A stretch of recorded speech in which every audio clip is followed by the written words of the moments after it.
सुरू. लोकवनस्पती विज्ञान लोकवनस्पती विज्ञान हा विषय अतिशय चांगला आहे म्हणण्यापेक्षा तो लोकांची जी माहिती आहे आणि ती ग्रामीण भागामध्ये विशेषतः आदिवासी भागामध्ये जे लोक राहतात त्यांच्याकडं ही माहिती असते. विशेषतः अनेक झाडं किंवा अनेक लाकूड हे कुठल्या कारणासाठी वापरलं जातं तर ही जी माहिती त्या लोकांच्याकडे असते त्याला लोकवनस्पती विज्ञान असं म्हणतात. बऱ्याच वेळेला काय होतं की ही माहिती गोळा करणं किंवा त्याचं संकलन करणं हे फार कमी लोक करतात. त्याचं कारण असं की ही माहिती अनेक लोकांना माहिती नसते आणि ती स्थानिक नावावर असते. तिथले जे लोक असतात त्यांची जी स्थानिक भाषा असते त्याच्यामध्ये ती असते. अनेक वेळेला ही जी नावं असतात वनस्पतींची ती तिथल्या लोकल नावावर असतात, त्या आदिवासींच्या याच्यावरच्या असतात. तर त्यामुळे ही माहिती ही त्या लोकांचीच असते आणि ती माहिती गोळा करणं किंवा त्या माहितीचा उपयोग भारतातल्या अनेक लोकांना करून देणं ही अतिशय बहुमूल्य अशी बाब आहे आणि त्यासाठी हे लोकवनस्पती विज्ञान हे प्रचलित झालेलं आहे. बऱ्याच वेळेला काय होतं की एक ठराविक विशिष्ट प्रकारचे फॉर्म बनवले जातात किंवा काही लोकांनाच ही माहिती असते तर ती एक ठराविक लोकांच्याकडूनच गोळा होऊ शकते. अदरवाईज ही सगळ्यांना माहिती नसते. जर आदिवासी पाड्यामध्ये जर गेला तर त्यातला हार्डली 2-4 लोकांनाच काही ठराविक वनस्पती किंवा त्यांचे उपयोग हे माहिती असतात. सगळ्यांनाच हे माहिती नसतात. त्यामुळं अशा लोकांना हुडकणं किंवा त्या लोकांच्याकडून ही माहिती गोळा करणं ही अतिशय जबाबदारीचं काम असतं आणि ही माहिती गोळा केल्यानंतर या माहितीचा उपयोग शास्त्रीय दृष्ट्या किंवा वैज्ञानिक दृष्ट्या करणं यासाठी हे ही जी हे लोकवनस्पती विज्ञान आहे हे अतिशय गरजेचं आहे. आता आपण ह्या सत्रामध्ये तर अशा 2 गोष्टीची माहिती आपण मिळवणार आहोत. तर एक पहिला जो पार्ट आहे तो शेतीविषयक आणि आदिवासींची जी शेती असती ती अशी माळरानावर डोंगरावर किंवा बऱ्याच वेळेला अशी ह्याच्यामध्ये असते त्या दुर्धर अशा ठिकाणी असते आणि त्यामुळं ह्या आदिवासींना काही अवजारं म्हणा किंवा काही त्या ठिकाणी लागणारी अनेक गोष्टी म्हणा तर ह्या आदिवासींना त्या भागातच मिळतात. विशेषतः अवजारासाठी लागणारं लाकूड हे त्यांना त्याच भागात मिळतं म्हणून ती लाकडं ती अवजारं बनवण्यासाठी वापरतात आणि हीच गोष्ट अतिशय महत्वाची असते.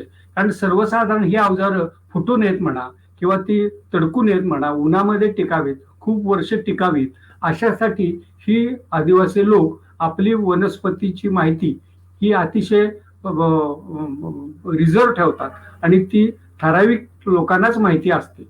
तर ह्यासाठी हे शेतीविषयकची माहिती आहे तर त्याच्यामध्ये ती माहिती आज आपण पाहणार आहोत आणि हीच माहिती आपल्याला बहुमूल्य वाटू शकेल.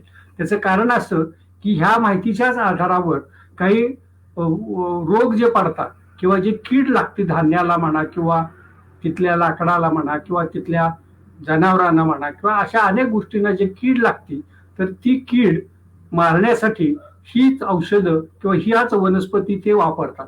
अगदी उत्तम उदाहरण म्हणजे आपल्याकडे जे हे असतात म्हणजे पोरकिडा लागतो धान्याला आणि धान्याला पोरकिडा लागल्यानंतर तो पोरकिडा नाहीसा होण्यासाठी किंवा तो पोरकिडा कमी होण्यासाठी काहीतरी आपण सध्या बाजारात मिळणारी औषधं वापरतो. तर ती जी बाजारात मिळणारी औषधं जी असतात ती केमिकल असतात किंवा रासायनिक असतात. पण ही जी आदिवासींची जी माहिती असते किंवा आदिवासींची जी औषधं वनस्पती औषधं असतात तर ती प्लांट ओरिजिन म्हणजे पानापासून किंवा एखाद्या वेळेला रसापासून अशापासून ती बनवलेली जातात. तर अशा स्वरूपाची ही माहिती जी असते ही पुढील काळामध्ये अशाच माहितीचा उपयोग बायोपेस्टिसाइड्स किंवा अशासाठी हा अतिशय चांगला होणार आहे. म्हणून ह्या वनस्पतींची माहिती मिळवणं किंवा त्याच्यापासून अर्क बनवणं आणि त्या अर्काचा उपयोग झाडं हे करण्यासाठी तयार करणं अशा स्वरूपाचा एक दशपर्णी अर्क म्हणून बनवला जातो. आणि हा दशपर्णी जो अर्क असतो तो अनेक किडे म्हणा किंवा झाडावर पडणारे रोग म्हणा, पिकावर पडणारे रोग म्हणा, ह्याच्यासाठी हा अतिशय उपयोगी ठरतो. तर अशा स्वरूपाचा त्याचं पृथक्करण करणं, त्याचं रासायनिक माहिती मिळवणं, यासाठी हे दशपर्णी अर्क हा वापरला जातो. अशी ही आदिवासी आणि त्यांची माहिती, ह्यालाच आपण लोकवनस्पती विज्ञान असं संबोधतो.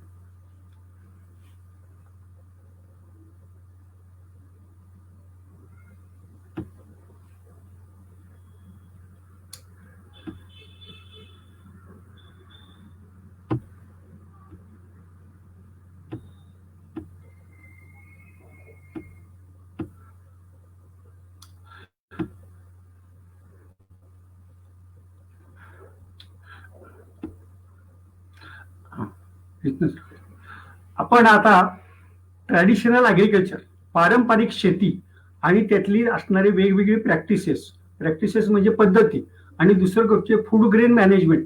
हे आपलं आदिवासी लोक आपलं धान्य कशा पद्धतीने साठवून ठेवतात, त्याला कुठला पाला वापरतात, काय करतात, हे जे सगळं आहे, ही आपण माहिती आज पाहणार आहोत.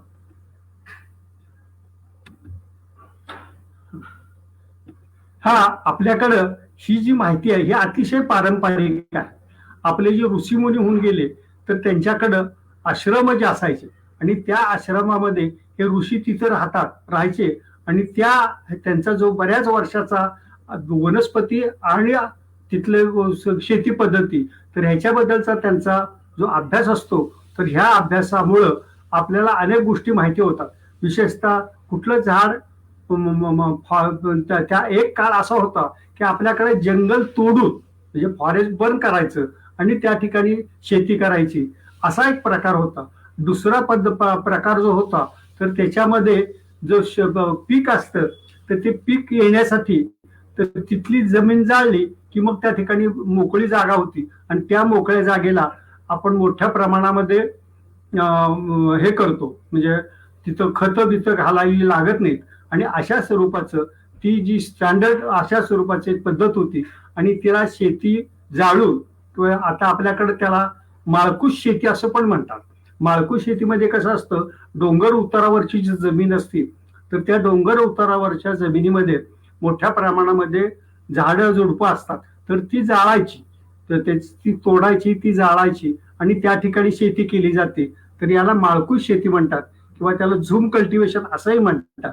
किंवा तर ही अशा स्वरूपाची शेती आपल्याकडं सुरुवात झाली आणि ती शेतीचा तिथनं आपल्याकडं उगम सुरू झाला. दुसरा जो भाग आहे तो त्याच्यामध्ये एन्शंट लिटरेचर जे आहे आपल्याकडे अथर्ववेद आहे, ऋग्वेद आहे, या ग्रंथामध्ये त्यावेळेला कशा स्वरूपाचं पिकं घेतली जायची, तर त्यावेळेला अनेक पिकं घेण्यासाठी किंवा ते कीड मारण्यासाठी मेल्ड्यूज म्हणा किंवा तिथलं माईस म्हणा किंवा बोरर म्हणा, स्टेम बोरर वगैरे जे असतात किंवा पक्षी असतात, ह्यांना हाकलण्यासाठी किंवा यांना कमी करण्यासाठी बऱ्याच वेळेला त्या ठिकाणी अशा प्रकारच्या वनस्पती वापरल्या जात असत. आणि ही जी माहिती आहे ही रायचौधरी यांनी 1964 साली एन्शंट ॲग्रिकल्चर इन इंडिया अशा स्वरूपाचे पुस्तक लिहिलेलं आहे आणि त्या पुस्तकामध्ये ही सगळी माहिती उपलब्ध आहे. दुसरा भाग जो आहे ते साधले आणि नेने या आपल्याकडे पाणिनी अशा ग्रंथाने, कौटिल्याचा अर्थशास्त्र जे म्हणतात, अशा अनेक ग्रंथामध्ये अशा स्वरूपाची माहिती आपल्याला मिळू शकते. दुसरीकडचे पाणिनी आणि पातंजली हे जे जुने ग्रंथ आहेत त्या ग्रंथामध्ये सुद्धा आपल्याला ही असल्या स्वरूपाची शेतीविषयक माहिती, फार्मर्स, कृषी पराशर हे एक ऋषी होऊन गेले आणि ह्यांनी ह्याबद्दलची माहिती लिहिलेली आहे आणि ती लिखित स्वरूपामध्ये माहिती आहे. पण ती कसं असतं, ती संस्कृतमध्ये माहिती असते आणि ही माहिती सर्वसामान्य लोकांना कळणं किंवा त्यांना माहिती होणं हे अतिशय दुर्मिळ आहे. त्यामुळं त्या कृषी पराशराच्या ग्रंथामध्ये शेतीच्या विशेषतः मातीचं परीक्षण कसं करावं, त्याच्यानंतर शेतीची अवजारं कशी ओळखावीत, वेदर फोरकास्टिंग म्हणजे विशेषतः हवामानाचा विषय हा त्याच्यामध्ये आलेला आहे. दुसरी गोष्ट म्हणजे सोईंग करण्यापूर्वी त्या धान्याला काही लावावं का, त्याच्यानंतर विडी म्हणजे तण काढणं, त्याच्यानंतर प्लांट प्रोटेक्शन म्हणजे आपण रोग प्रतिबंधक अशा स्वरूपाचं स्टोरेज, अशा हार्वेस्टिंग प्रॅक्टिसेस, ह्या सगळ्या गोष्टी त्याच्यात दिलेल्या आहेत. विशेषतः कुठला पीक केव्हा हार्वेस्ट करावं किंवा हार्वेस्ट म्हणजे काढावं शेतातून, ह्याच्याबद्दलही त्यांनी माहिती दिलेली आहे. त्याच्यासाठी नक्षत्र म्हणा किंवा त्याची तारखा म्हणा, ह्या अतिशय व्यवस्थित दिलेल्या आहेत. आणि कुठल्या वेदर फोरकास्टिंग मध्ये विशेषतः कुठल्या सीझनला किती पाऊस पडेल ह्याच्या स्वरूपाची सुद्धा माहिती ह्या अशा जुन्या ग्रंथामध्ये दिलेली आहे. आणि हीच ट्रॅडिशन्स आपल्याकडं अजूनही काही काही ठिकाणी चालते. आणि त्यामुळंच आपल्याला शेतीचा जो हे आहे म्हणजे स्थानिक लोक आहेत त्यांना ही माहिती असते. शिवाय आपल्याकडं विशेष म्हणजे आपल्याकडं म्हातारा, तरणा अशी त्याला नावं दिलेली आहेत पावसाच्या नक्षत्रांना. आणि त्यामुळं हे लोकांना ही माहिती होतं की आता कुठलं नक्षत्र आहे, आता कुठलं नक्षत्रामध्ये पाऊस पडणार आहे. अशी सगळी माहिती ह्या जुन्या ग्रंथामध्ये अजून आहे. किंवा काही स्थानिक गावातील लोक ह्या त्यांना ही माहिती अजून असू शकते.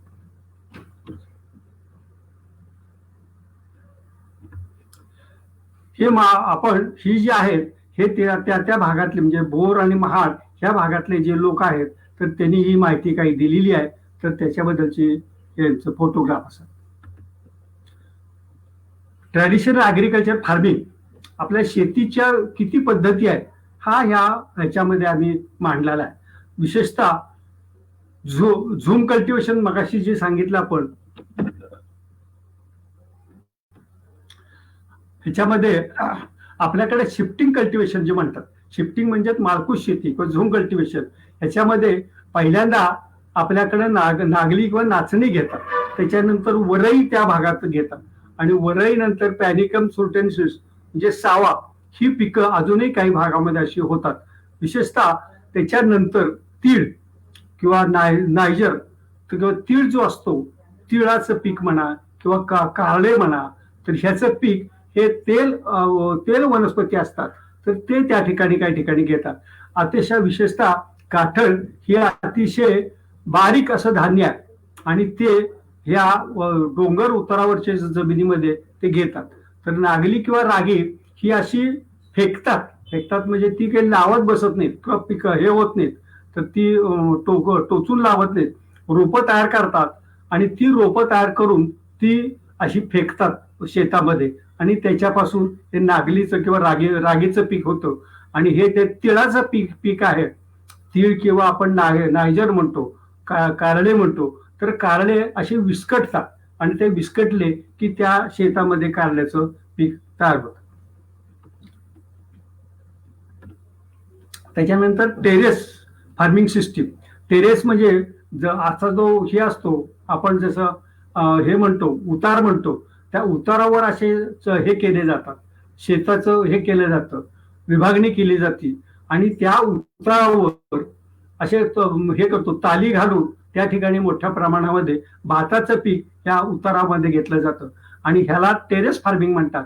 तर ही जी टेरेस फार्मिंगची पद्धत आहे ती आपल्याकडे फार जुनी आहे आणि ही फक्त रेनफेड असते म्हणजे पावसाच्या वर अवलंबून असते. याला पाणी देण्याचा हा कुठलाही संबंध येत नाही किंवा बाहेरून वेगळं पाणी द्यावं लागत नाही. तर याच्यामध्ये भाताच्या वेगवेगळ्या जाती ह्या टेरेस फार्मिंग मध्ये लावल्या जातात. मिक्सड क्रॉपिंग सिस्टीम आपल्याकडं माहिती असेल तुम्हाला, तर बऱ्याच वेळेला कसं होतं, एक पीक घेणं शेतकऱ्याला परवडत नाही. बऱ्याच वेळेला मिरच्या, लसूण किंवा कांदा अशी पिकं एकत्र घेतली जातात. तर हे जे आहे हे मिक्सड फार्मिंग असं म्हणतात.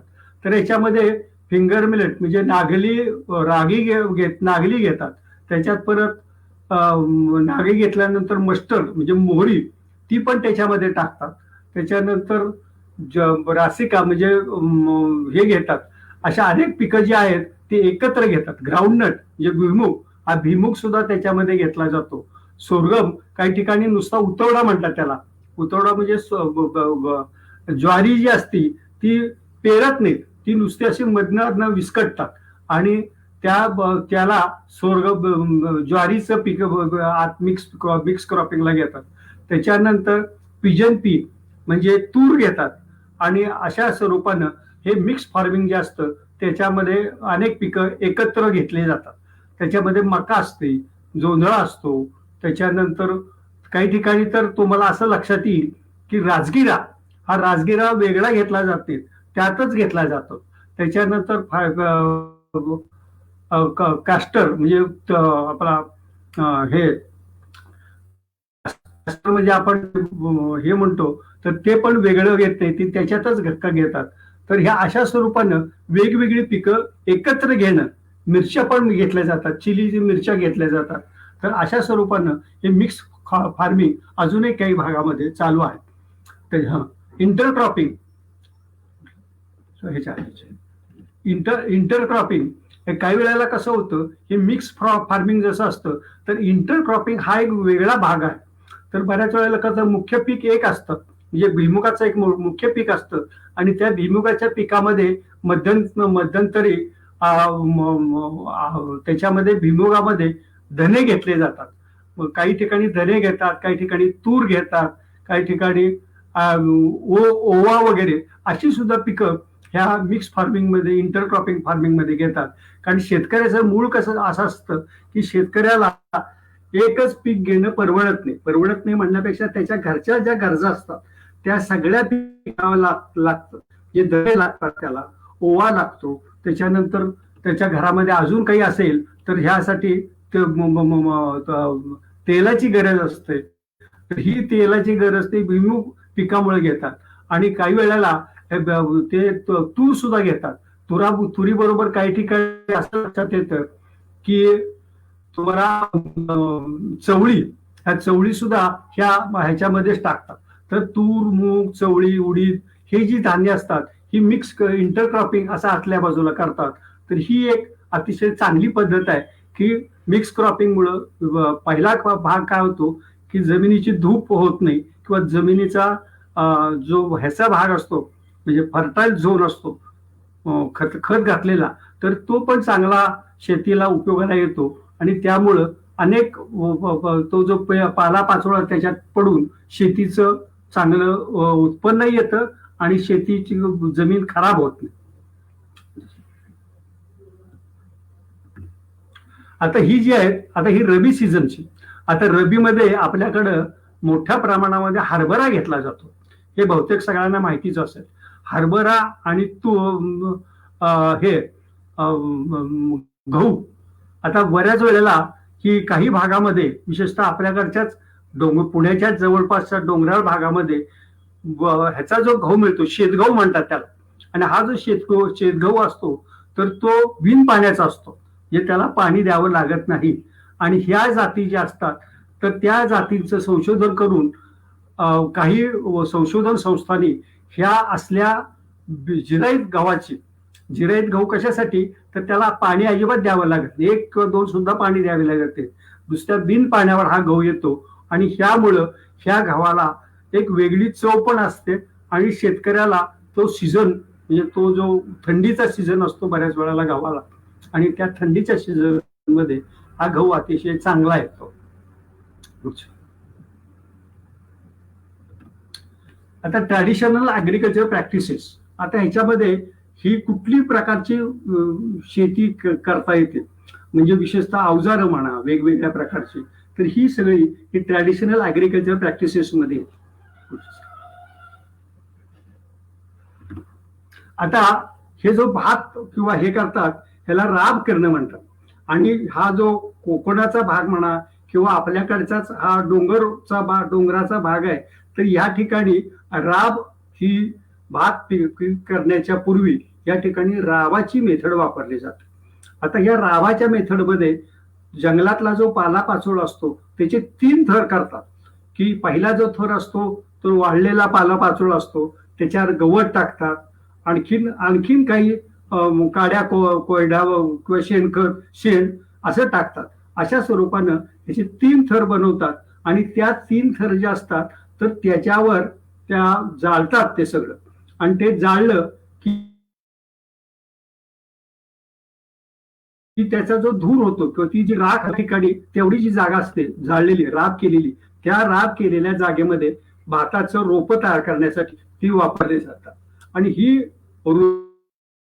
रोप अतिशय चांगली होतात, म्हणजे हिरवीगार तर होतातच, पण विशेष म्हणजे ही रोप उपटताना कुठल्याही प्रकारचा त्रास होत नाही. अतिशय सहजगत्या ती रोप उपटायला सोपी पडतात.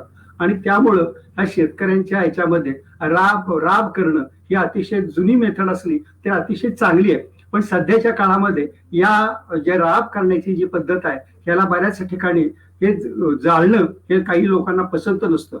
पण आम्ही जे काही थोडं बहुत संशोधन केलं तर अनेक लोकांचं म्हणणं असं की राब केल्यामुळे आम्हाला उत्पादनापेक्षा आम्हाला रोप चांगली मिळणं, हे जे मिळतं जाळलं जातं त्याच्यामध्ये पोटॅश म्हणा व ह्या गोष्टी त्या रोपांना मिळतात, त्यामुळे ती रोपं अतिशय चांगली होतात.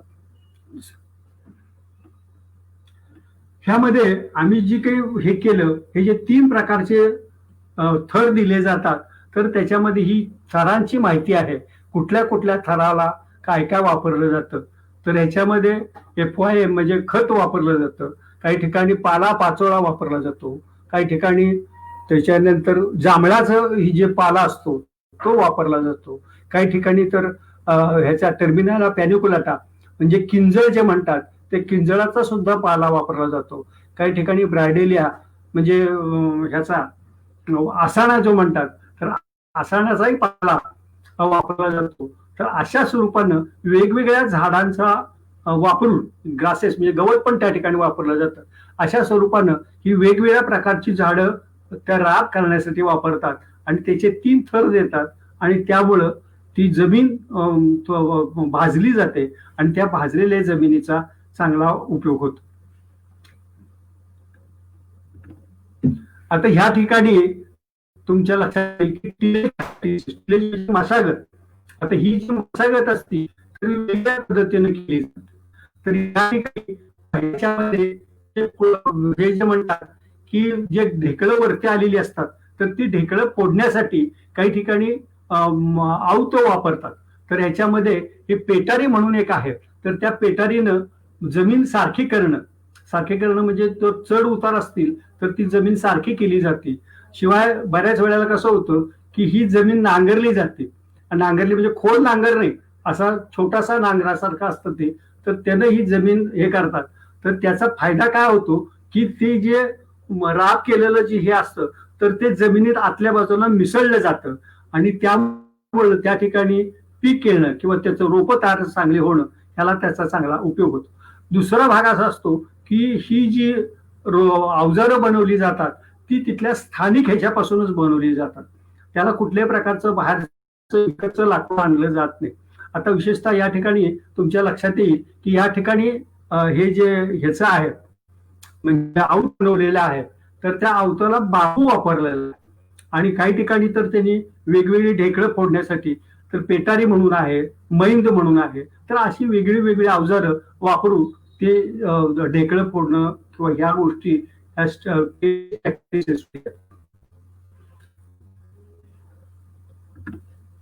आता या ठिकाणी तुमच्या लक्षात येईल की भात जे असतं तर ते भात आता आपण पहिल्या स्लाइड मध्ये बघितलं की ढेकळं वगैरे फोडली जातात, पण बऱ्याच वेळेला कसं असतं की ते भात जे पेरायचं असतं तर ते पेरलं जात नाही.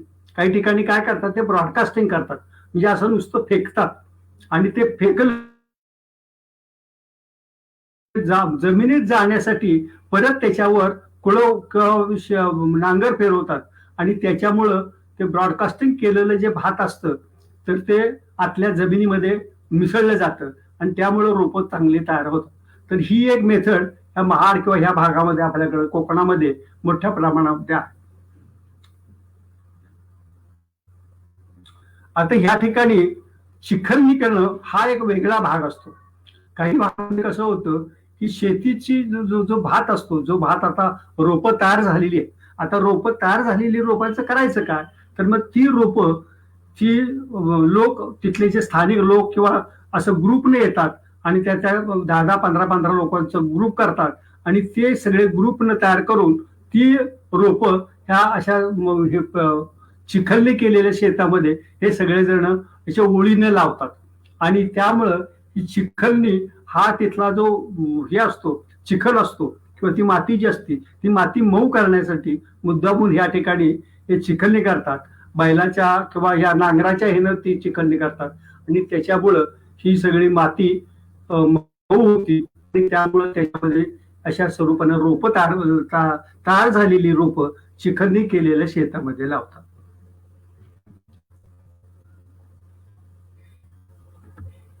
त्याच्यानंतर हा एक दुसरीकडचा भाग आहे थोडा बहुत, पण ही तुमच्या लक्षात येईल की ही रोपं बघा दिसतायत ही तशी, म्हणजे चिखलने केल्यानंतर ही रोपं अशी पावसामध्येच लावलेली जातात आणि ती अशी दिसायला लागतात, काकड्या दिसतात किंवा हे अशा स्वरूपानं हे रोपं चांगल्या पद्धतीने दिसायला हे होतात. त्यात ती तयार होतात आणि ती आज जमिनीत घट्ट होतात.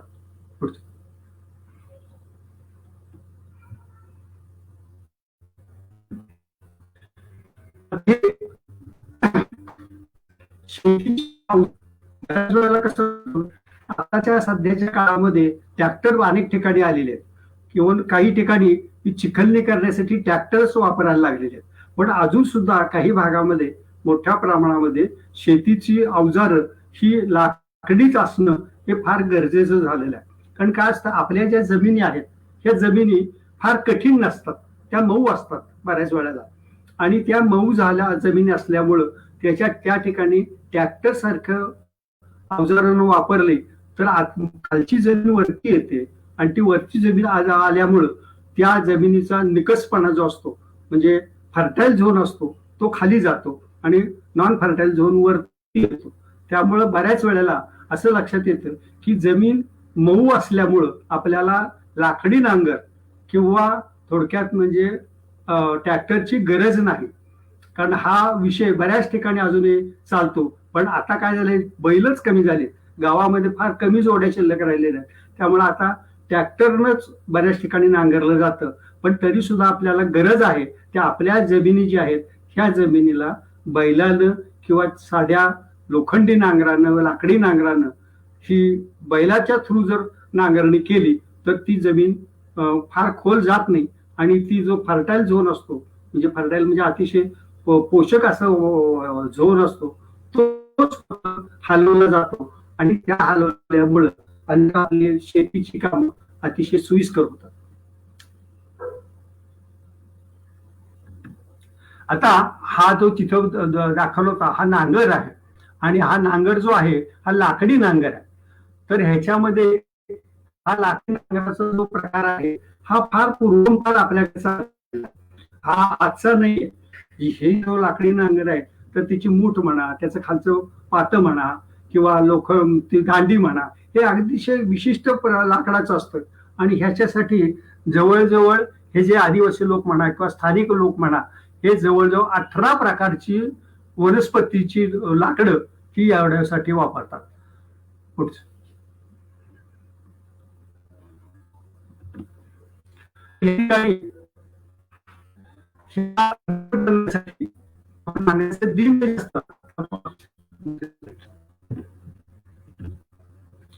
जे दिंड दिसते म्हणजे मोठं हे झालेलं आहे आणि त्याला दांडी जोडलेली आहे, वरचं रुमणं वगैरे जोडलेलं आहे. तर ही जी माहिती ही आहे, तर ह्या दांडी वगैरे जे आहे तर ह्या ठिकाणचं तो ह्याला दिंड म्हणतात.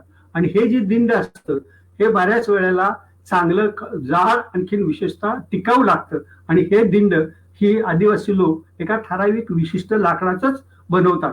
आणि काही काही ठिकाणी तर ही दिंड सुद्धा विकत मिळत नाहीत, कारण ही ठराविक लाकडच ह्याच्यात जंगलामधनं गोळा करून आणायची आणि त्याच्यातून हे दिंड बनवले जात. तर अशा स्वरूपाची जवळजवळ खूप लाकडं म्हणजे हे दिंड बनवण्यासाठी ह्याच्यासाठी अनेक लाकडांचं इथं यादी दिलेली आहे. त्याच्यामध्ये काही ठिकाणी टर्मिनाल्या चिबुला म्हणजे हिरडा, बेडा, सागवान, त्याच्यानंतर लागस्ट्रोमिया म्हणजे त्याला आपण हे म्हणतो आसाणा जो आहे, आसाणीची पण लाकडं लागतात. त्याच्यानंतर बोंडारा, तर अशा अनेक लाकडं, आकेशिया निलोटिका म्हणजे बाबळ, बाबळीचं लाकूड सुद्धा दिंडासाठी वापरलं जातं, खैऱ्याचं लाकूड वापरलं जातं, जांभळाचं लाकूड वापरलं जातं. त्याच्यानंतर काही ठिकाणी तर तुमच्या असं लक्षात येईल की पळसाचं लाकूड सुद्धा वापरलं जातं, कुंभ्याचं लाकूड. आता कुंभ्याची लाकडं सुद्धा कमी व्हायला लागलीत, पण ती कुंभ्याची लाकडं त्याच्यासाठी वापरली जातात, कारण कुंभ्याचं लाकूड हे चांगलं जाड आणि दणकट असतं. त्याच्यानंतर आसानीची लाकडं, त्याच्यानंतर अशा अनेक प्रकारची लाकडं जी आहेत ही या ठिकाणी मुद्दामून दिंड बनवण्यासाठी किंवा प्लाऊ म्हणजे नांगराचं अवजार बनवण्यासाठी वापरली जातात.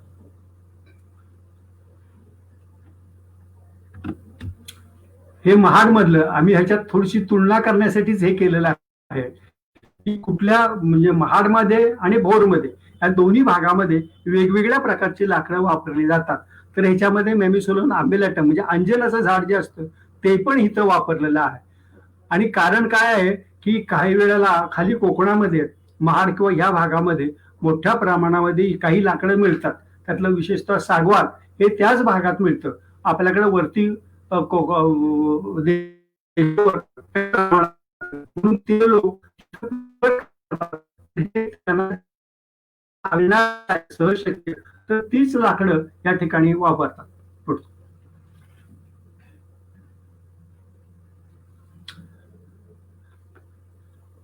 आता तुमच्या असं लक्षात येईल की बऱ्याच वेळेला आपल्याकडं रोप म्हणजे दोर जो लागतो तर दोर कशाचा बनवायचा हा नेहमी मोठा प्रश्न पडतो. पण आपल्याकडे अजून सुद्धा काही ठिकाणी हे जे कुंभ्याचं झाड आहे तर कुंभ्याच्या झाडापासून रोप बनवतात. रोप त्याला आपण दोर म्हणतो. तर अशा स्वरूपानं दोर बनवण्यासाठी अनेक हे करतात.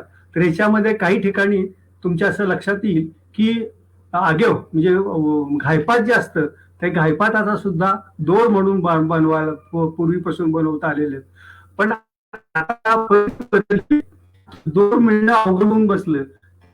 आपल्याकडं आपलं म्हणण्यापेक्षा काय आहे की हे त्या दोर बनवण्यासाठी गायपात भिजवावं लागतं, भिजवल्यानंतर त्याचा दोर वळावा लागतो, अशा स्वरूपाचा त्याचा दोर बनवावा लागतो. पण आजच्या काळामध्ये नायलॉनचा दोर हा मिळणं अतिशय सोपं झालेला आहे. त्यामुळे हे लोक नायलॉनचा दोर मार्केटमध्ये आणतात आणि तो वापरला आहे.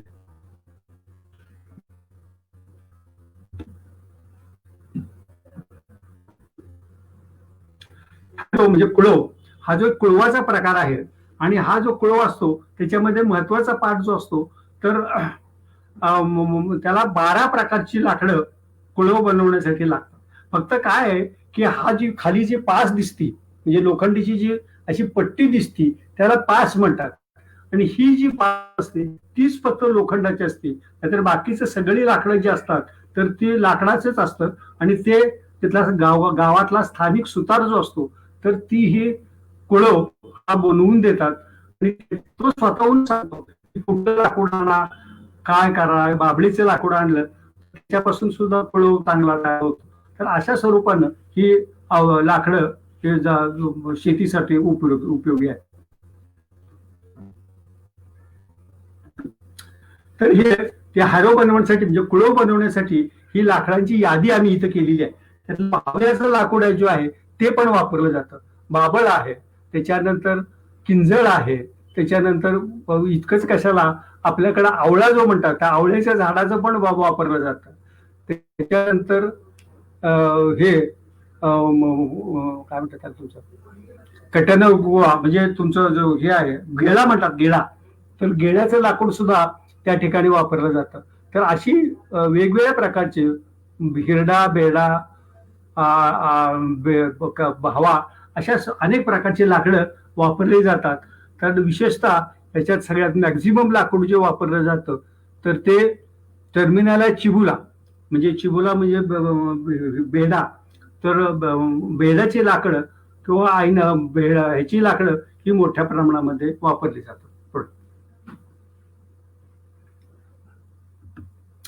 तर या ठिकाणी हॅरो बीम म्हणजे जे ह्याचं जे लाकूड असतं बीम म्हणजे जुवाचं म्हणा किंवा बीम म्हणून जे म्हणतात म्हणजे खाली ह्याला काय म्हणतात त्याला बीम बीम म्हणजे झू म्हणा किंवा दांडी म्हणा किंवा अशासाठी काही काही ठिकाणी ही सगळी लाकडं बऱ्याच वेळेला वापरली जातात. तर त्याच्यामध्ये आंब्याचं लाकूड सुद्धा वापरलं जातं. काही ठिकाणी तर ह्याचं टिक्टोना ग्रँडिस म्हणजे सागवानाचं पण लाकूड वापरलं जातं. तर अशा स्वरूपानं ही लाकडं ही मुद्दामून शेतातून आणून म्हणजे जंगलातून आणून ती वापरली जातात. या ठिकाणी एका ठिकाणी तर तुम्हाला आर्टोकार्पस हेट्रोफायला म्हणजे फणसाचं लाकूड सुद्धा काही काही लोक वापरलेलं आहे. तर ह्या स्वरूपानं ही वेगळी लाकडं ह्या हॅरो बीम म्हणजे हारूचा तो म्हणजे कुळवाचा हा जो दिंड त्याच्यासाठी ती लागतात. हो हो, म्हणजे हे तुमच्या लक्षात आलं असेल की बऱ्याच वेळेला शेतामधलं मधलं जे तण काढायसाठी त्याला कोळप म्हणतात काही ठिकाणी. तर आता हे कोळपं जे असतं तर ते कोळपं बनवायसाठी वेगवेगळ्या प्रकारची कोळपी असतात. तर ह्या ठिकाणी ही दोन कोळपी आहेत. तर एक जे आहे ते मुद्दामून बनवलेलं आहे. तर ह्याच्यामध्ये जे खालचं पाती जी असतात ती लोखंडाची असतात आणि ह्या ठिकाणी दुसऱ्या ठिकाणी जी असतात तर ती याला फक्त जे पुढचं हे असतं तर ते ह्याच्यासाठी असतं म्हणजे भात किंवा हे ह्याच्यासाठी या स्वरूपाचं जे हे असतात ती कोळपी मधनं फिरवतात. तर त्याच्यामुळे कसं होतं की कोळपं मधनं फिरवलं तर ते जे तण असतं ते तण निघून जातं किंवा काढलं जातं त्या कोळप्यानं आणि त्याच्यामुळं हे वेगवेगळ्या कारणासाठी तर ही कोळपी वापरली जाते.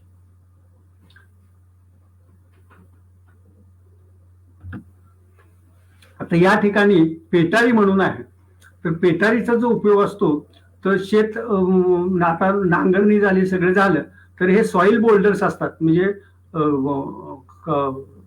आपले बोल्डर्स म्हणजे आपण हे जे म्हणतो ना काय म्हणतात त्याला ढेकळं आणि ती ढेकळं क्रशिंग करण्यासाठी ही पेटारी वापरली जाते आणि ह्या पेटारीचा जो उल्लेख आहे तो फार जुन्या ग्रंथात पण आहे. काही ठिकाणी वेगवेगळ्या लेखकांनी म्हणजे ऋषीमुनींच्या ह्याच्यात सुद्धा ही पेटारी आहे. तर ही जी पेटारी असते तर ती पेटारी अशी बैलांच्या थ्रू फिरवली जाते आणि त्या ढेकळावरनं फिरवल्यामुळं ती ढेकळाचा चुरा होतो आणि ह्या अशा स्वरूपाचा चुरा करणं ढेकळं फोडणं हे सुद्धा शेतीमधलं अतिशय महत्वाचं काम असतं.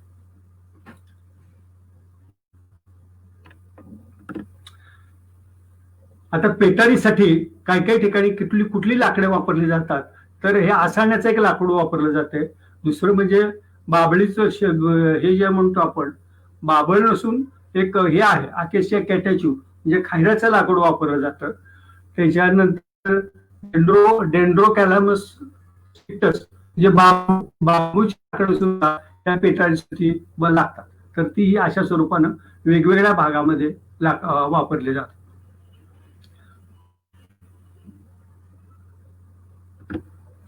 ही बैलगाडी आहे आणि ही बैलगाडी वेगवेगळ्या लाकडांनी बनवलेली जाते.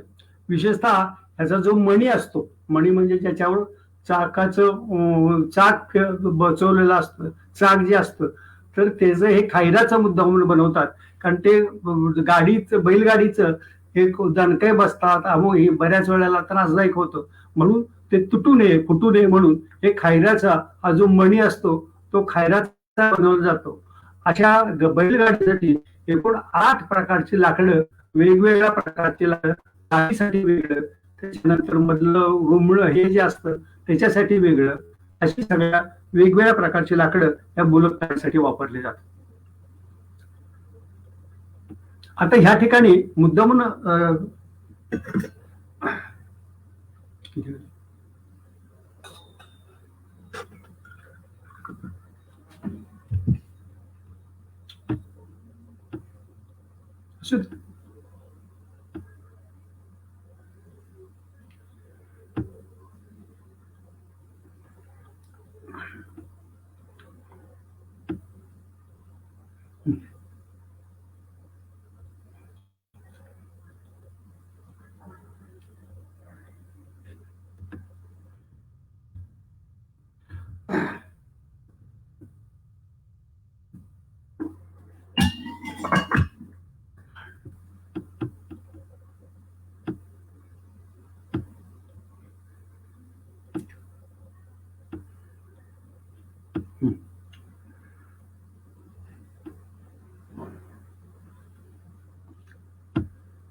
आपल्याकडं मळणी हा एक फार मोठा भाग असतो.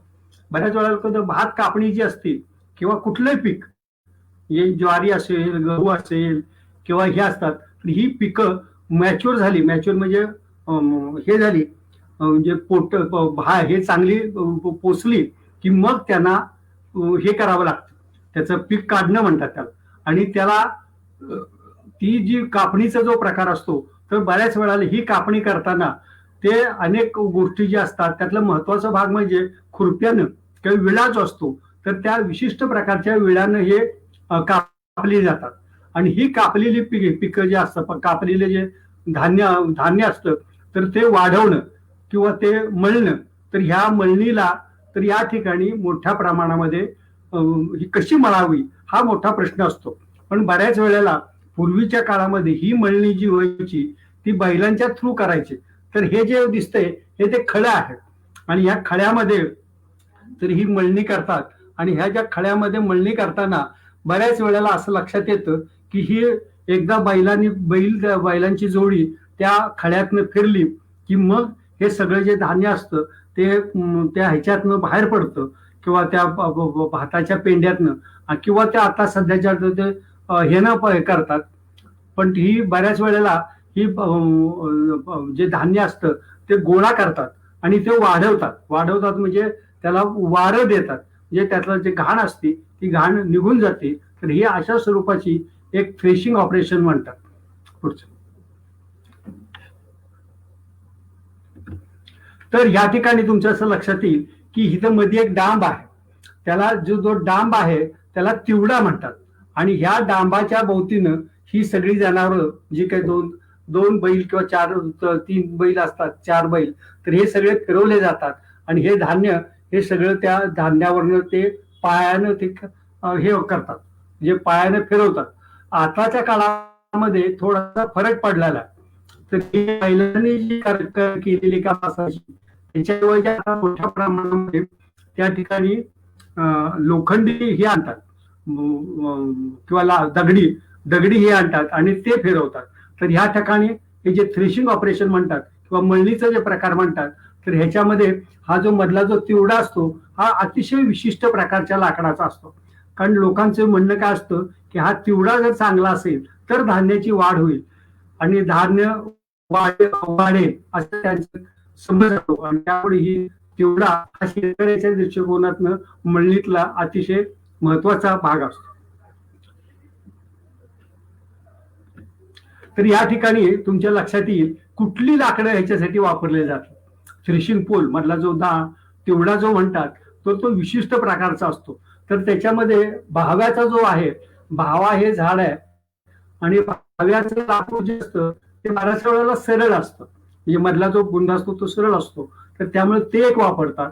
काही काही ठिकाणी हे जे बांबू म्हणजे म्हणतात सावर म्हणतात, तर सावरीचा लाकूड ते पण वापरतात. आणि कधी कधी काही ठिकाणी ते जे म्हणतात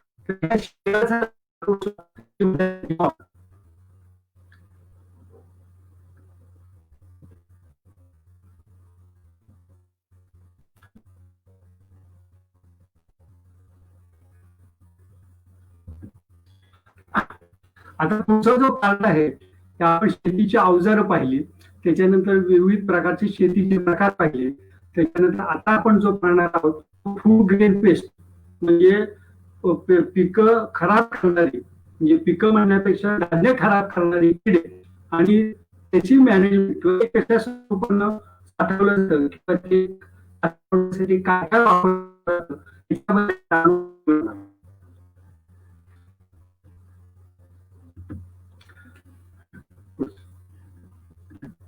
आपल्याकडं अजून सुद्धा ग्रामीण भागामध्ये ह्या ज्या कणगिया जी असतात तर त्याला काही ठिकाणी टोपले असतात, तर काही ठिकाणी कणगी आणि काही ठिकाणी हे म्हणतात. ह्या असतात त्या विशिष्ट प्रकारच्या बांबूपासून बनवतात, किंवा कधी कधी काही जी टोपली बनवतात ती आपल्या निरगुडी जी असतात तर निरगुडीपासून सुद्धा टोपली बनवतात. आणि त्यामुळे ही जी टोपली असतात ही टोपली बनवतात ते स्थानिक लोकच बनवतात आणि विशेषतः बांबूच्या पासून ही एक बनवलेली आहे आणि बांबूच्या पासून ही जी टोपली बनवतात तर ही टोपली तर ती खराब हे होऊ नये म्हणून चांगली राहावी म्हणून तर ह्याला सारवतात सारवतात म्हणजे शेण काढल्यानं ती स्वच्छ हे करून घेतात सारवून घेतात. तर ही टोपली केवळ कणगी किंवा हे हातरी म्हणतात. हातरीचं कारण असं असतं ही मोठी असते आणि ह्याच्यामध्ये ह्या अशा धान्य साठवण्याच्या मोठमोठ्या प्रकार या ठिकाणी दिसतात. पुढचं तर ही धान्य साठवताना बऱ्याच वेळेला असं लक्षात येतं की त्या धान्यामध्ये कीड लागते. मग काय वाढावं?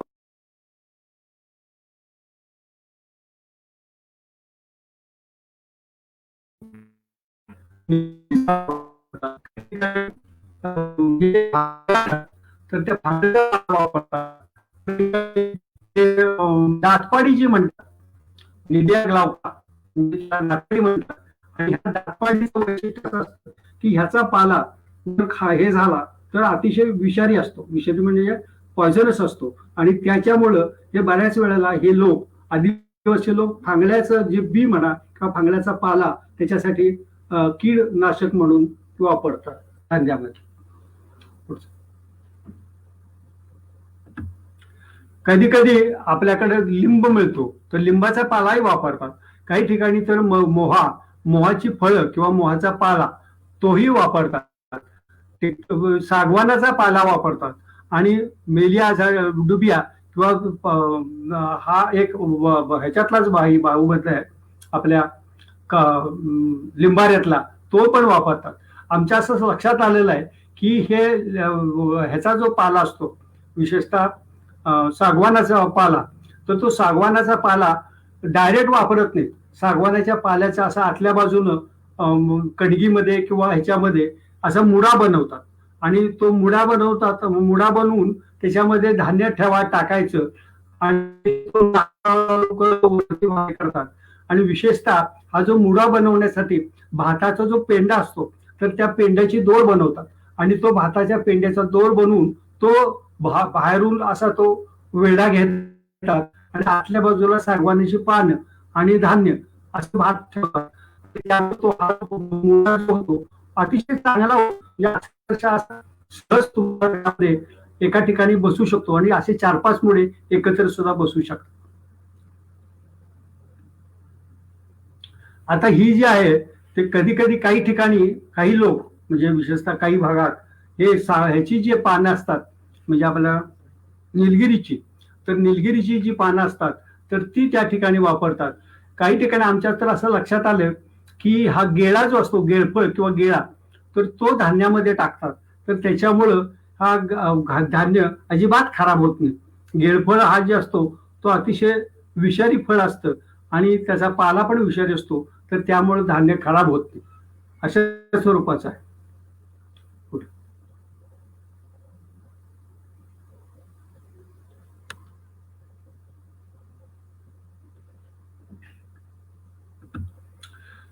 आता ह्या जो सगळा पाला आता तुम्हाला सांगितला किंवा ही जी झाडं सांगितली तर अशा स्वरूपात जो पोरकिडा आहे तो ह्याच्यामध्ये संशोधन संस्थेमध्ये तयार केला म्हणजे वाढवला म्हणजे हा अतिशय सोपं काम आम्ही केलं की हे जे चवळी असते तर त्या चवळीच्या ह्याच्यावर तो पोरकिडेचं अंडी जी असतात तो पोरकिडेची अंडी त्याच्यावर मिसळली आणि त्याच्यानंतर त्या पोरकिडा हा त्या चवळीवर वाढू लागला.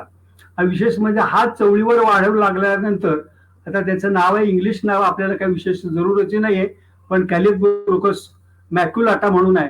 तर हा लॅबोरेटोरी मध्ये वाढवला.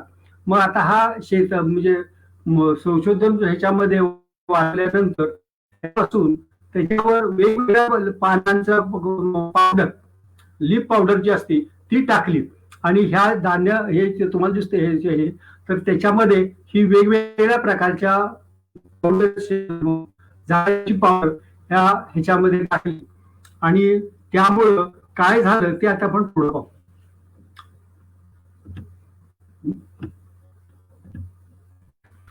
तर ही जी पावडर टाकली त्याच्यामध्ये काही अडल्ट म्हणजे आपण त्याला तर ते 24 दिवसात, 48 तासात, 24 तासात, 48 तासात आणि 72 तासात ते मरून पडले. काही ठिकाणी तर ही जी number of eggs laid were counted, म्हणजे आम्ही ती जी अंडी किती घातलात ती आम्ही मोजली, तर काहींची 10 दिवसात ती अंडी घातली, तर काहींची जी अंडी घातली तर ती अंडी काही अडल्ट जे होते ते स्टराईल निघाले. स्टराईल म्हणजे त्यांना त्यांच्याकडून प्रजोत्पादन होऊ शकणार नाही अशा स्वरूपाचं आमच्या लक्षात आलं. तर फर्टाईल एक काउंटेड असं हे केलं. त्याच्यानंतर तिसरा पार्ट जो होता adult emergence percentage weight had loss recorded in all treatment along with control. एक कंट्रोल मध्ये ठेवलं आणि बाकीच्या सगळ्यांच्या आम्ही हे केलं, म्हणजे टेस्ट बघितली, तर काही जे किडे होते तर ते अतिशय मरून पडले म्हणा, किंवा त्यांच्यातनं हे राहिलं नाही, म्हणजे त्यांच्यात आणि स्टॅटिस्टिकल अॅनालाइज केलं आणि त्याच्यामुळे असं लक्षात आलं की काही किडे हे अग्रोबेस म्हणजे हा जो प्रकार आहे, तर हे पावडर, बाहेरची पावडर आपण जे वापरतो त्याच्यापेक्षा सुद्धा त्याच्यामध्ये आम्हाला अतिशय चांगला रिझल्ट आलेला आहे.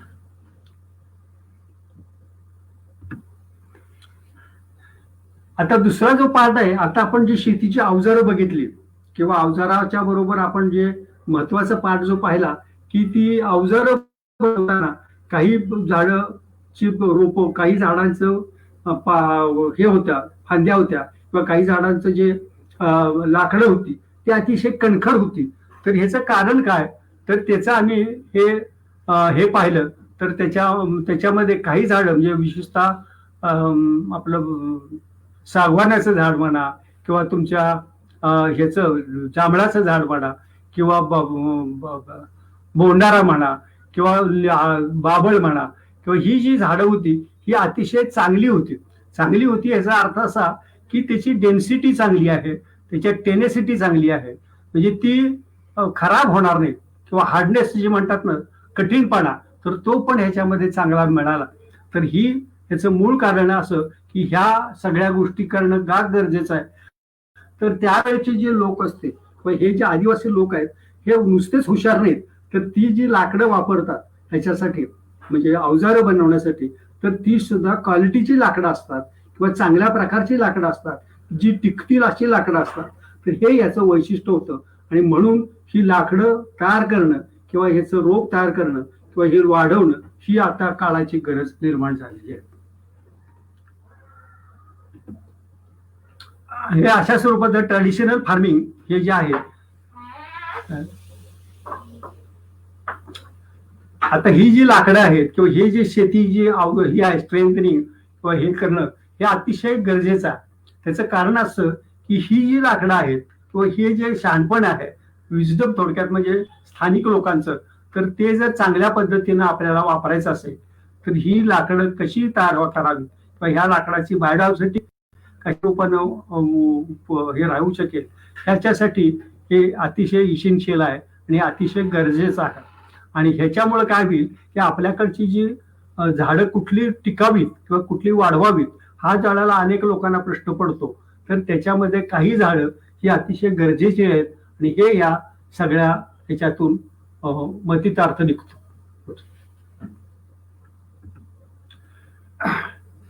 मिक्सिंग लिव्स किंवा हे आहे powder to protect store grade paste, हे हा जो संशोधनाचा जो पार्ट आहे तो या ठिकाणी मेन्शन केलेला आहे.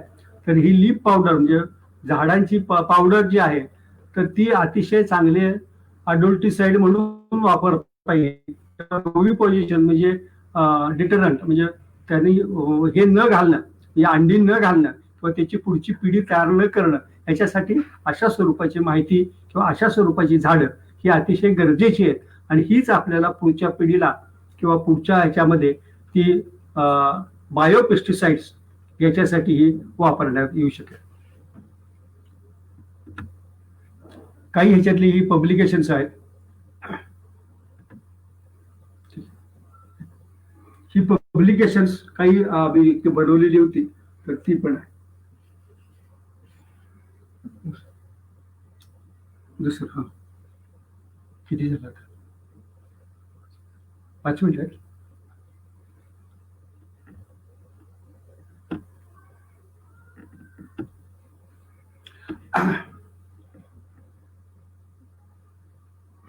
हे जे आहेत हे महादेव कोळी ट्राईब आहेत आणि हे बऱ्याच वेळेला जुन्नर पासून जे हा जो महादेव कोळीचा जो आपल्या महाराष्ट्रामध्ये ही सेकंड लार्जेस्ट ट्राईब आहे.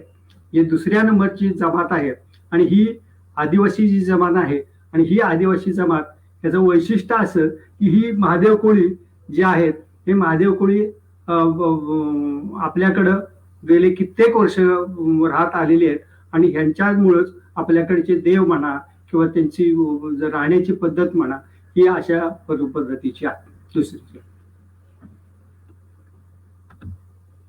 आपल्याकडं ही जी सगळी माहिती आता आपण पाहिली तर ह्या सगळ्या माहितीचा उपयोग loss of traditional knowledge and practices त्याचं कारण असं की आपल्याकडं बऱ्याच वेळेला ही जी जुनी माहिती आहे ही कुणी साठवून ठेवत नाही, ही कुणी लिखित स्वरूपात ठेवत नाही आणि ही लिखित न स्वरूपात ठेवल्यामुळं ही माहितीचा नाश होण्याची दाट शक्यता आहे.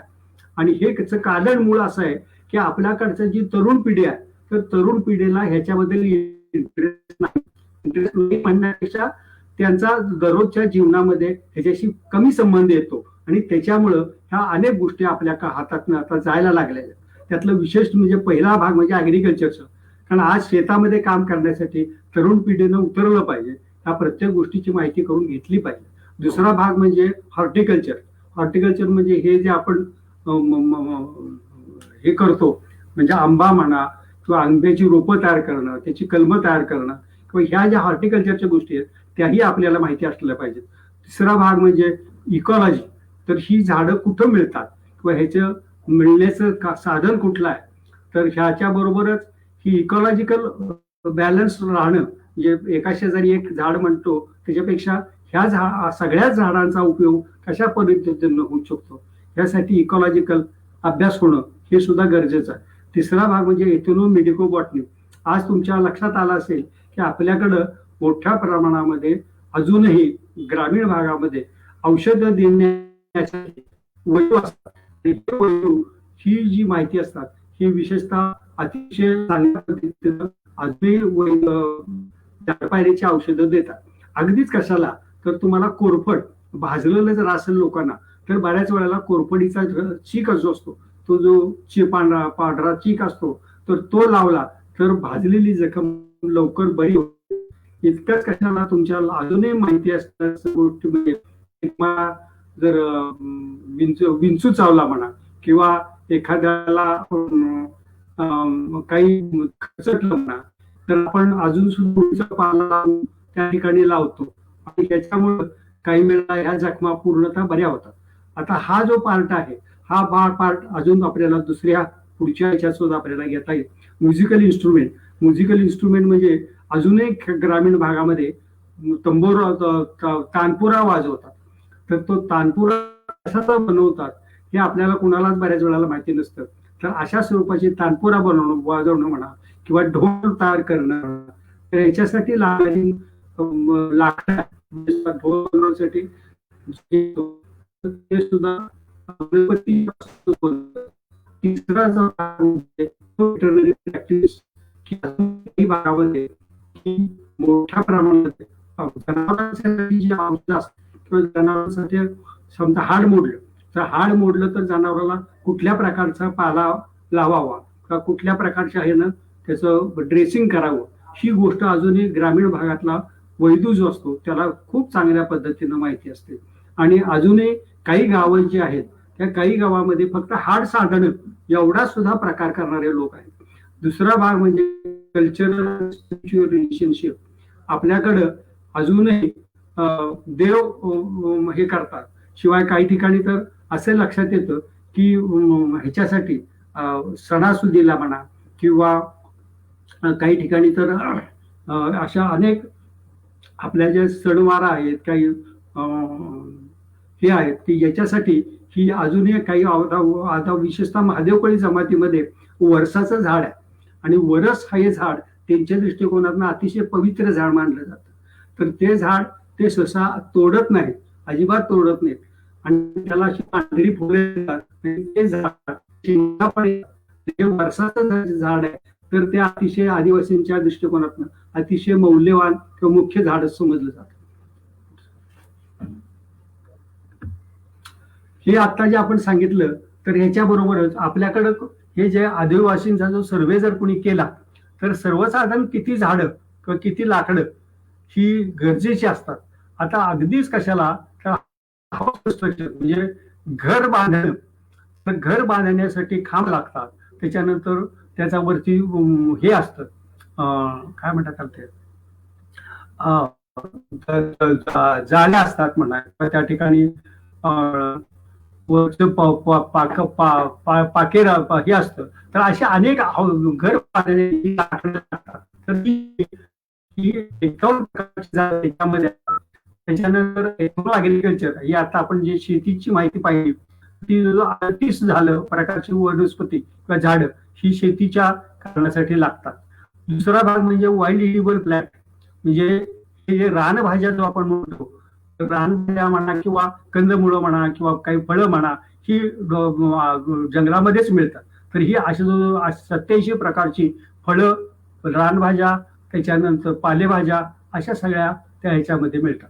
त्याच्यानंतर किचन गार्डन. आता आपल्याला माहितीये गार्डन म्हणलं की आपल्याला फक्त याची गार्डन लक्षात येते, शहरातल्या गार्डन आपण म्हणतो, पण आदिवासींची जी किचन गार्डन असते तर ती विशेष असते. तर ह्या किचन गार्डन मध्ये ते काय लावत नाही असं पाहिलं तर त्या ठिकाणी तंबाखू सुद्धा लावतात आदिवासींना लागणारी. त्याच्यानंतर काही ठिकाणी तिथं कंदमुळं लावतात, काही ठिकाणी घेवड्याचे वेल जास्त, घेवडा जो असतो घेवड्याचे विविध प्रकार ते पण त्या ठिकाणी लावतात. तर अशा स्वरूपाची 40 प्रकारची झाडं ही किचन गार्डन मध्ये आढळतात. त्याच्यानंतर फॉडर प्लॅंट्स म्हणजे जनावरांसाठी लागणारा चारा. तर हा जो चारा आहे जो 65 वनस्पती अशा आहेत की त्या चारा म्हणून वापरतात. दुसरा भाग म्हणजे पेस्ट कंट्रोल. आता आपण जसं सांगितलं, तुम्हाला जे सांगितलं की पेस्ट कंट्रोल म्हणजे कीटनाशक. तर अशा स्वरूपाची जो 51 झाडं ही पेस्ट कंट्रोलसाठी वापरली जातात. त्याच्यानंतर एथोनो मेडिसिन, आता जसं सांगितलं कमीत कमी 200 झाडं ही निव्वळ वैदू किंवा हे जे तिथले स्थानिक आदिवासी आहेत तर ते औषध म्हणून वापरतात. आणि जो 109 ते 101 झाडं ही नुसती आदिवासींची जे जनावरांसाठी वापरतात तर त्यांची संख्या 109 आहे. आणि कल्चरल आणि रिच्युअल्स म्हणजे धर्म भावना किंवा अशा स्वरूपाच्या साठी 38 झाड हे त्यांच्या वापरात असतात.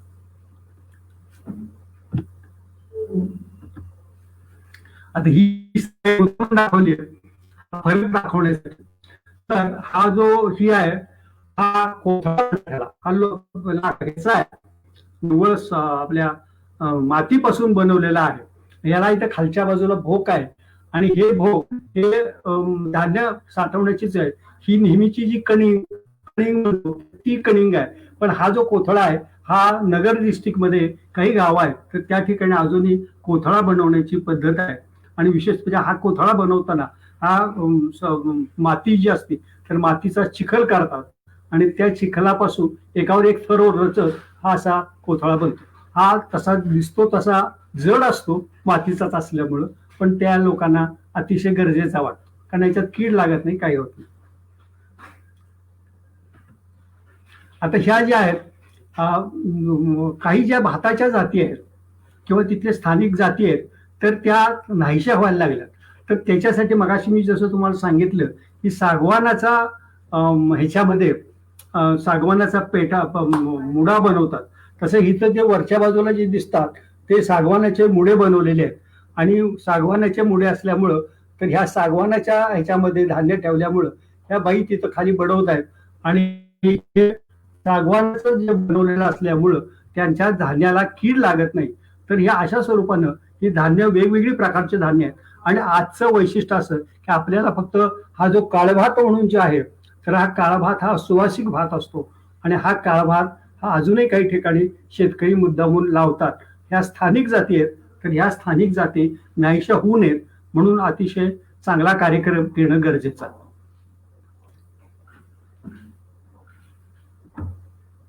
आता ह्या थोड्याशा औषधी वनस्पती सांगितल्यात. हे कोकीर म्हणून आहे. त्याच्यानंतर हे तुम्हाला ओळखता नसेल आलं तर हा ह्याचा आहे, पळसाचं हे आहे, हे पळस आहे. आणि ह्या पळसाचं जी फुलं असतात तर ती फुलं जर पाण्यातून घेतली तर मुतखडा म्हणा किंवा हे त्यातनं कमी होतं. लघवीचे जे विकार असतात ते कमी होतात. त्याच्यानंतर हे जे आहे ह्याला कोशिंब म्हणतात. तर हे कोशिंबाच्या झाडा ह्याच्यापासून तर त्याच्यातनं तेल निघतं आणि ते तेल कोशिंबचं तेल म्हणून मार्केटमध्ये अजून अवेलेबल काही ठिकाणी अवेलेबल असतं. आणि हे आहे, आणि हे कोकीर म्हणून आहे. तर ह्या कोकीरचं आतलं जे बी असतं ते भाजून खातात.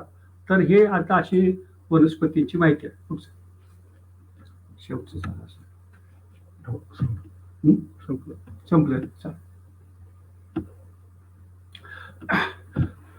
तर ही संपूर्ण माहिती जी आहे ती आज आपण जी पाहिली ती औषधी वनस्पती, त्याच्यानंतर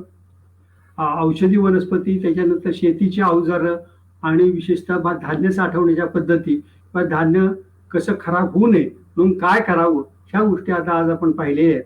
तर ह्या सगळ्या माहितीचा उपयोग पुढच्या काळामध्ये सगळ्यांनाच होणार आहे. आणि विशेषतः ज्या ठिकाणी असली माहिती शिल्लक आहे तर ती गोळा करणं किंवा त्याचा वापर करणं किंवा ती वाढवणं किंवा लोकांना माहिती करून देणं हे अतिशय गरजेचं निर्माण झालेलं आहे. कारण आता बायोपेस्टिसाइड म्हणण्यापेक्षा आपल्याकडे रासायनिक खतांचा किंवा रासायनिक ह्याचा वापर मोठ्या प्रमाणात वाढलेला आहे. आणि त्या रासायनिक ह्याच्यामुळं जमिनी खराब होतात. आणि त्यामुळं आज इथून पुढं काळांतराची तस्मिन असं काळांच्या ओघामध्ये ह्या काही गोष्टी नाहीशा होणार आहेत. आणि त्यासाठी आपल्याला जागरूक राहू, त्या सगळी माहिती गोळा करणं ही आपली गरज आहे. आणि हीच गरज पुढं समाजामध्ये गरजे वाढणार आहे. कारण काय होतं, शेती हा विषय आपल्याकडे अजूनही पारंपरिक आहे आणि इथून पुढेही चालणार आहे. आणि त्यासाठी ही शेतीची निगडीत असलेली माहिती आपण साठवून ठेवूया, जमा करूया, प्रसार करूया. एवढं बोलून मी माझं छोटंसं भाषण संपवतो.